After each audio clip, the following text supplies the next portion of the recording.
You're just going to check everything real quick. Just want to say hello world. If we are live, hopefully we are. I believe my camera's telling me that we are live. And if we are, this would be the first, haha, it is. I can see us. This is the first, well, I guess season 2, if you will, because last year we kind of did some Facebook Lives. Well, I should say I did. I did a good bit of Facebook Lives. I don't think I was along for that ride, but that's all right. So we're testing out some technology. We are, here to answer questions that you have. So if you see this and you want us to answer some questions, please ask. We do have some that some folks have thrown to us before. We've got some new technology that we're testing out, so please forgive us if some things are wonky. So here's what we're going to do. We're going to talk about the market. What does that mean for you if you're interested in being in the market? We're going to answer some questions that folks have about real estate. Maybe it's about running a business like ours, leadership, the high achiever mindset, whatever you got for us, throw it at us. Worst we can say is, I don't know if we're prepared to answer that. And the last section is we're going to introduce you to a wonderful health and wellness provider that he and I both love and trust by the name of Dr. Kevin Turner with Restorative Chiropractic. So give us some time to go through some of the other things and we'll introduce him. So with that said, I will say this, Kevin, if you do see somebody ask some questions or whatever, just let us know. All right? You got it. Cool. All right. Caleb, what's up, man? How are you? Good. How are you? I'm doing awesome. Are you relaxed and ready to go? Yeah. Market. What the heck is the market doing? I'm hearing a lot of different things. People have different perceptions. Yes. You're set to sell another 50-some homes this year. Right. You're in the market every single day. You're selling. You yourself, not our team, but you yourself are selling a house a week. What's going on? Yeah, so a lot of people out there today are hearing the market's hot, and that is most certainly true. So we sell most of our real estate in Chester County and the surrounding counties, and so people are hearing, from their neighbors and friends and people at church and work that the market is super, super hot. So I'll preface that by saying, people ask me, Caleb, how's the market? And my next response is always, what school district do you live in, and what price price point are we talking about? Okay. Because here's the reality of it. There are certain school districts where we'll put a property on the market and it'll be gone, multiple offers in a few days. So that's what a lot of people are hearing about. However, there are certain price points in school districts where the market is not that way, okay? Sure. So it's always good to make sure that if you are thinking about selling your home, your agent is setting the proper expectations and really is a student of that particular market and can tell you, how many homes are on the market, how many have sold in the last 6 months, and give you an idea of what the pacing and the velocity of sales in your specific market is. So would you be willing to answer what school districts are hot and what are not quite as hot? I mean, the ones that we sell most in right now, Downingtown, Westchester, Great Valley, those are extremely hot. Other school districts are moving pretty well, but it also depends on price point, right? That's important as well. What I've noticed is most school districts, even those hotter school districts like we just mentioned, if they are priced $650,000 or under, most of the time they are selling really, really fast. The stuff that's over that, definitely much more of a buyer's market. So it really just depends on what kind of product, what kind of price range we're talking about. Gotcha. Okay. So what inventory-wise? By the way, every month, usually the first or second Thursday of the month, depending on when the first is. So last week the first was Wednesday.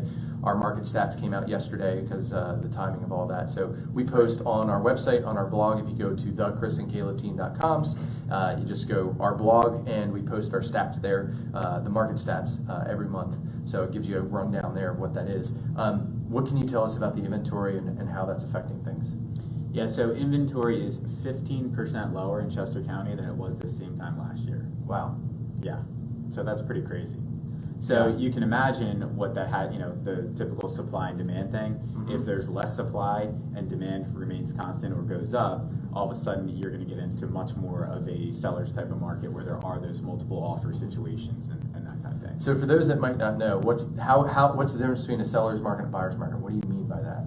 Yeah, seller's market is more where the sellers have more control or more power when selling real estate. Buyer's market is, like it was basically before 2013. From 2008 to 2013, there were way more homes on the market than there were buyers for those homes. That was considered a buyer's market. Gotcha, cool. So So what does that mean? You know, if I come to you and I say, hey Caleb, I'm really thinking about selling my house and buying, you know, maybe buying another one in the area, moving up, maybe I have kids and I need to do that. What does that mean for someone like that?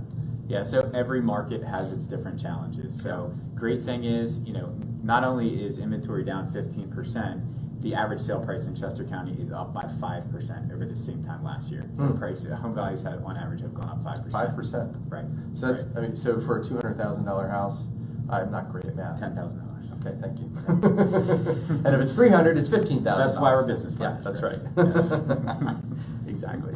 So that's a huge jump in 1 year. 5% increase. I mean, typical is like maybe 2%, something like that, right. in a quote unquote steady market. Yeah. So what does that mean? It means that we are in a market that has its own share of problems. Great news is if you are a seller, there's a very good chance you'll be able to sell your house for a great price and it may sell very quickly. There's also potential for getting multiple offers. Okay, awesome.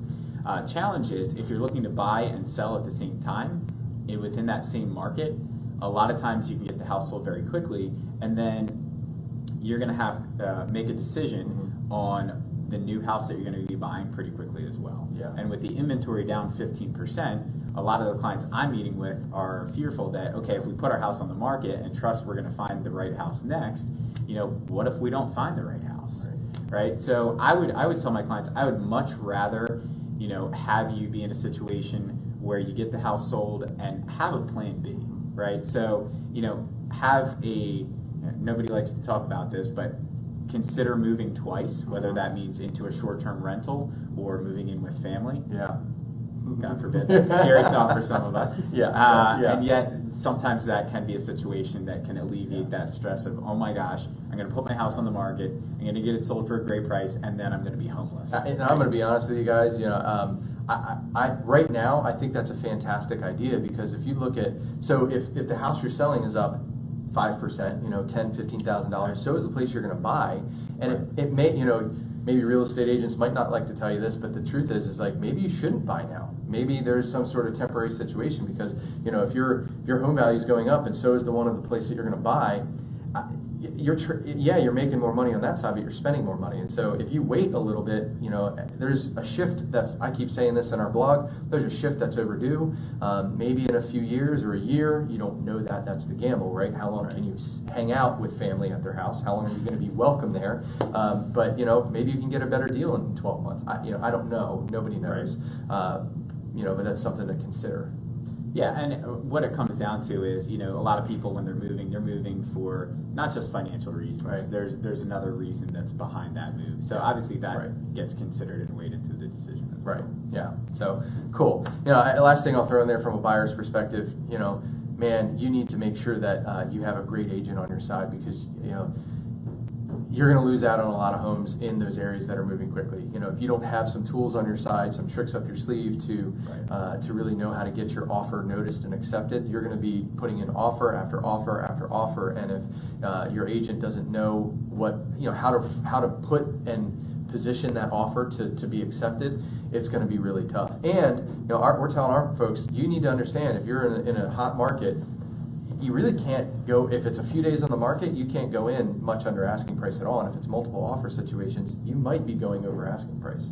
Yes. So what percentage of offers on the homes you've listed and sold would you say are multiple offers in the last 6 months?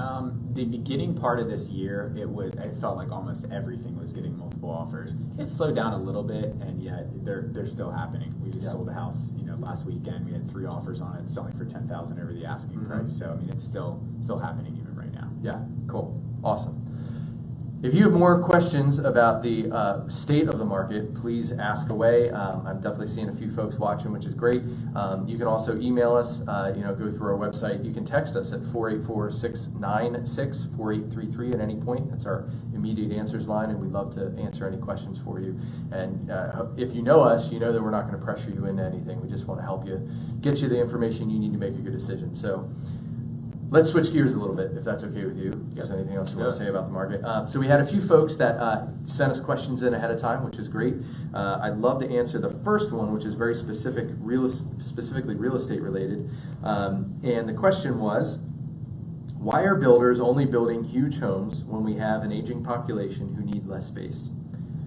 You want to venture a guess at that?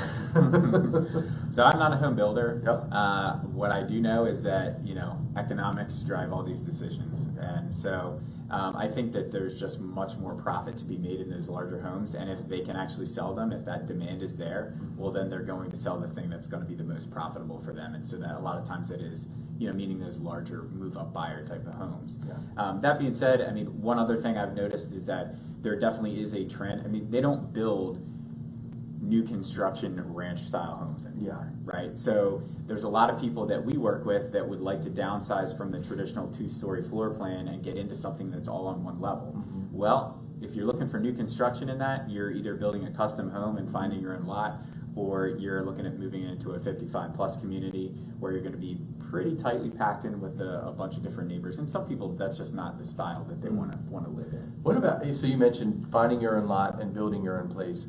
My perception, 13 years in the business, is that that doesn't happen often. It seems to me that finding a great lot in Chester County, anyway, building something's not that big of a deal, but finding the right lot is a much harder. Land in this area, which might play into what builders are building and not, and land is at a premium, right? Yeah, I think that it is not super common that we see people buy a lot and then build a custom home on it. It happens. It's just not that common. Yeah. I think it's a lot harder for a builder to be profitable in those one-off little individual lots than it is to do an entire neighborhood and that kind of thing. Yeah. So, yeah, the last place I saw new construction with a single level living kind of was Applecross out in Downingtown. I'm sure there's more that maybe Pulte's building, but that's been. I think there's still some new construction in there a little bit, maybe, but not a whole lot at all.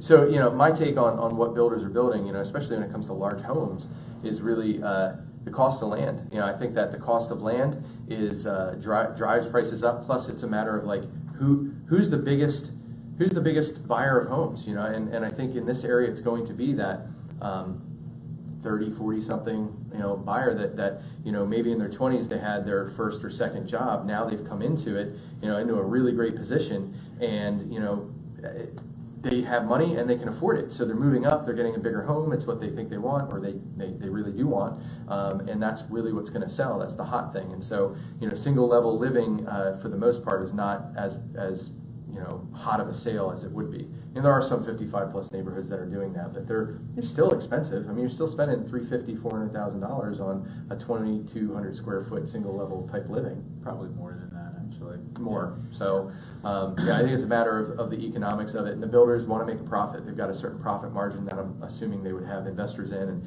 they've got to make a return. So if they're going to do that, they've got to build these bigger houses that can fetch a little bit more money. Right. So, Cool. all right. Here's the second question. If there's any builders out there that want to give us any more intel on that, Yeah. I would welcome that. I would love to hear your perspective as well. Absolutely. Love to. Maybe Rich Doherty, perhaps, maybe.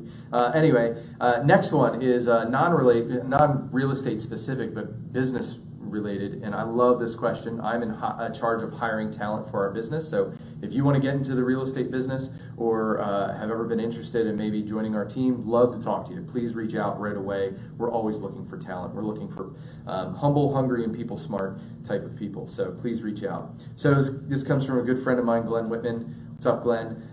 With a very small company, he's got a great handyman business that is always booked a month out or more. With a very small company just like his, how do I know who to hire subcontract with? And then the follow-up question he said is, if I hire incorrectly, how can I best end the relationship? So let's tackle the first one. My take on this is you need to know who you're looking for. If you don't have a target to hit, you're going to hit anything. You're going to accept anything. And the biggest mistake we've made, I see a lot of people make, is they hire people that they like. They meet them for 30 minutes and they're like, oh my gosh, this person's amazing. Let's hire them. It's 30 minutes and you know nothing about them. And in the interview, maybe they didn't give you the whole truth, or you didn't dig deep enough to find out. And to understand who you're hiring, the best way to know somebody is to live with them. And obviously you're not going to live with these folks. So how do you figure that out? We use a process called career visioning. It's a very intense and intentful process that we do a skills behavior skills assessment up front. We look at the resume, their track record, ask them some initial questions, then we get into some behavior profiles and do some other things, and really to see if they're a good culture fit, to see if they're a good behavioral match. We want to put them in a seat that makes the best sense for them. We don't just want to give them a job. We want to put them in a place where they're going to thrive, right? So you need to understand who you're looking for, what skills, behavior you need from them, and I would love to talk to anybody who needs help with that, because that's what I do all day, every day, for the most part, and so if we need help with that, that's great. What else would you add to that? So I think it's important to be really clear on what your values are and what kind of company and what kind of business you're building. And so for us, what that means is, our core values are fun, responsibility, integrity, growth, and gratitude. And so when we're talking to people about potentially joining our business, we're using that as almost like a filter to determine, all right, is this person, do they meet those core values? And it's okay, if they meet 4 out of the 5, it's probably a pretty decent fit. If it's 5 out of 5, that's amazing. And yet, you want to make sure that the people on your team are matching that. Otherwise, you're going to know right up front, if you go through your checklist of values and they're not meeting, 3, 4, even 2 of them, it's probably not a good fit, and that's okay. It doesn't make them a bad person. It doesn't make you a better person. It just means it's not a good fit, and that's cool. That leads you to his next part, which is how can I best end the relationship?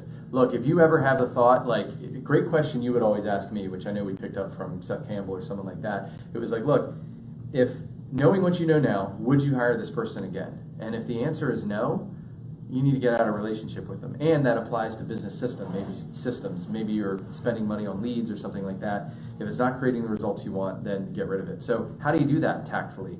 Honestly, in my opinion, it comes down to standards a lot of times. You need to let them know, what does it look like for them to hit the mark well? And if it's clear to them and you're having a regular conversation about how they're doing on hitting that mark, then they clearly will know they aren't hitting the mark. And eventually, we've had this happen probably about 4 or 5 times at this point, they'll self-select out of it. They'll basically say, you know what, this is not a fit for me, I need to go somewhere else. And that's great. Why would you want to keep somebody in a position that they're miserable in and they're not succeeding at? That makes no sense. And so in a lot of cases, the best thing you can do is end that relationship with them. Right. Yeah, we talk about, in business and in Keller Williams, we talk a lot about win-win. When you hang on to somebody that's not a good fit for your organization, that's a lose-lose. Yeah. And so, you're not allowing that person to, get another opportunity where they may be actually thriving instead of just struggling in your organization. And of course, if they're struggling in your organization, you're not allowing your business to grow. Yeah, absolutely. So, cool. With that said, we're going to move on to our next segment. So give us a second. We're going to bring Kevin in here. Kevin, you want to bring your chair, sit next to Caleb. I'm going to adjust the screen here that you can join us. I'm good. So we got this thing called a Mevo camera, and it allows me to adjust some things. So if any business owners out there want to know what I'm using, then that's what it is. So, what's up, man? How are you? Welcome to the show. Thank you. You're welcome. Thanks for having me. You're welcome. So I wanted to have him on here because he's made a tremendous difference in my life, from a health and wellness standpoint. So we highly recommend him, and we want everybody to know about him because we fully believe in what you're doing. So Kevin, why don't you explain a little bit about your business and what sets you apart? Big question. Try to sum it up here quick. So, as I said, Dr. Kevin Turner, and my company is Restorative Chiropractic and Functional Wellness Center up in Chester Springs. And we like to think that we think a little bit differently about health and what health is and what health means.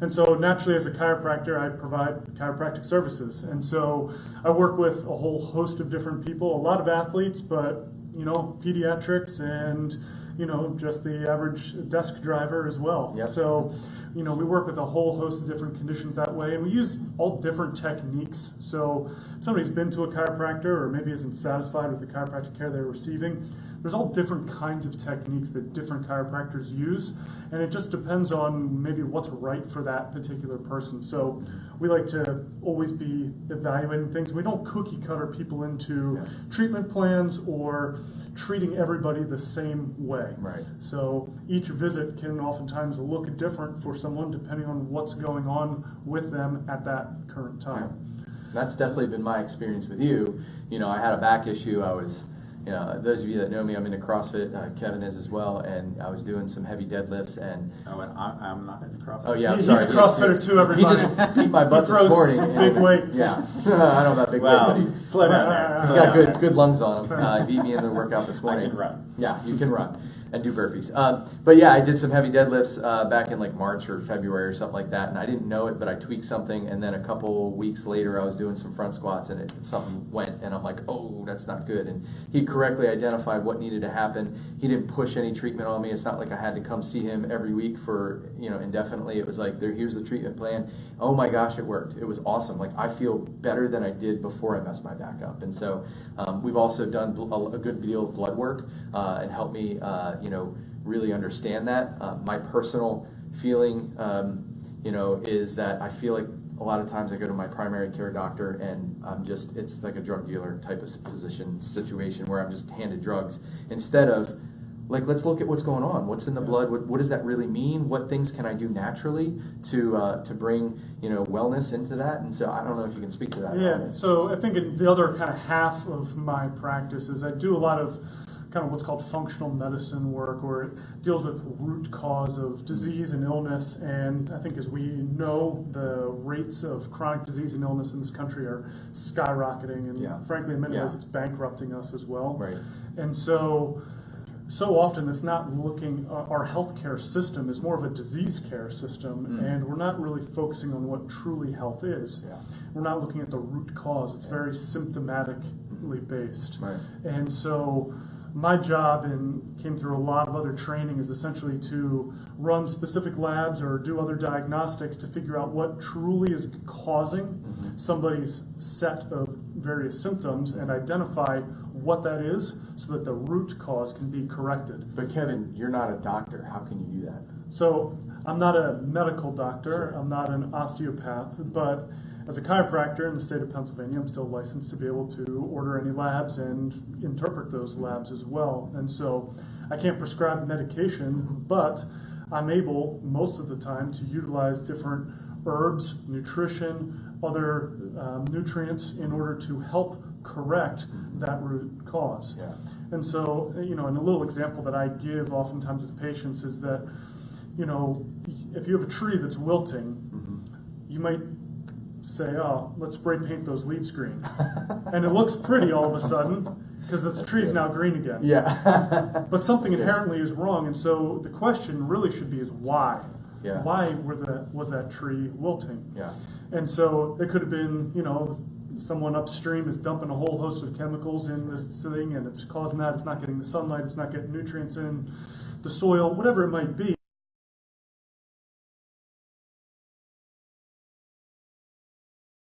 Without having to spray paint everything. That's a great analogy. So I have a question for you. So I see some parallels in, Chris and I are in the real estate business, real estate agents. Sometimes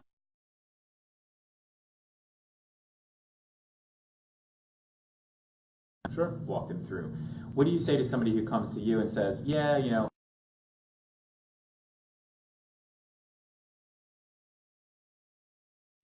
So in a situation like that, it comes back to education. It's understanding what went wrong before and trying to reframe everything that, hey, you're different than anybody that I've worked with before, and I really view each of my patients that way. And it's how do we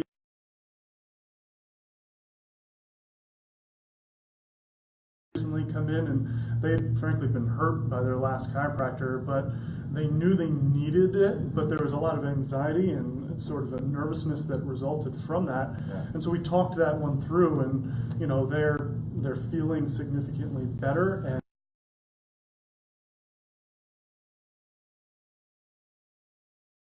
different and need to be treated as such because we're not cookie cuttering everybody into the same thing. So we got to wrap it up, but two quick questions. One is, how does somebody know that they should come see you in 60 seconds, like in a 60-second 60-second thing. Yeah. So at the end of the day, we all can be better. And the absence of symptoms does not equal health. Yeah. And so if you're not getting checked by a chiropractor to see how your spine's doing, I mean, the nerves are controlling every function in the body. And so we get our teeth cleaned every 6 months, or we're supposed to. last time your nervous system was checked. So, you know, getting evaluated, getting that worked on can benefit everybody. It's not just neck pain, but, you know, we also, for the whole phone. All right, so we lost our battery on our other camera, so I'm going to part two. So I'm going to let Kevin finish answering that question, and we'll let everybody go from there. So yeah. So as far as functional medicine, just coming back to that, how does somebody know?